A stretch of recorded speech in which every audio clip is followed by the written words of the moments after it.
മിശിഹായിക്ക് സ്തുതിയായിരിക്കട്ടെ. ഹിറ്റ്ലറുടെ കോൺസെൻട്രേഷൻ ക്യാമ്പുകളിൽ ഒന്നില് ഒരു വധശിക്ഷ നടക്കുകയാണ്.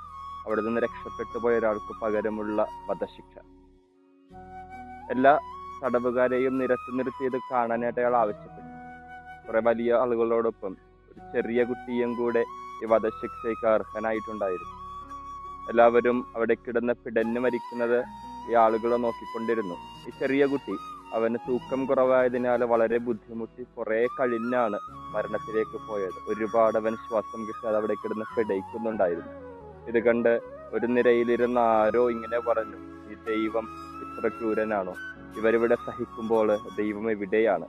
അയാളുടെ പിറകിലിരുന്ന് ആരോ ഒരാൾ ഇങ്ങനെ പറഞ്ഞു, തൻ്റെ ഏകപുത്രൻ കുരിശിൽ മരിച്ചപ്പോൾ ദൈവം എവിടെയായിരുന്നോ ഇപ്പോഴും അവൻ അവിടെ തന്നെയാണ്.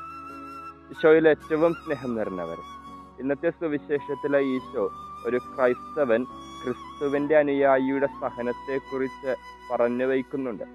അവൻ പറഞ്ഞത് ഇങ്ങനെയാണ്: എന്നെ പ്രതി ലോകം നിങ്ങളെ വെറുക്കും, ലോകം നിങ്ങളെ ദ്വേഷിക്കും, നിങ്ങളെ പീഡനങ്ങൾക്ക് അവർ ഏൽപ്പിച്ചു കൊടുക്കും.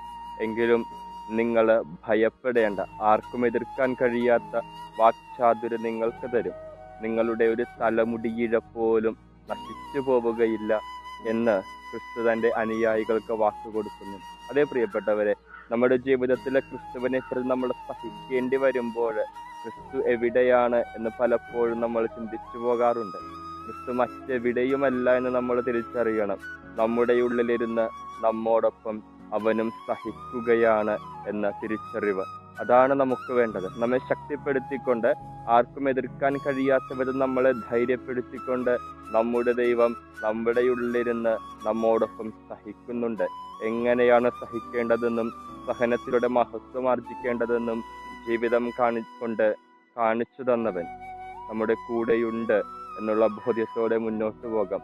സഹനങ്ങളൊക്കെ ഒന്നുമല്ല എന്ന തിരിച്ചറിവിൽ നമുക്ക് ജീവിക്കാം. അതിനുള്ള കൃപയ്ക്ക് വേണ്ടി പ്രാർത്ഥിക്കാം. സർവശക്തനായ ദൈവം നമ്മെ ഓരോരുത്തരെയും സമൃദ്ധമായി അനുഗ്രഹിക്കട്ടെ.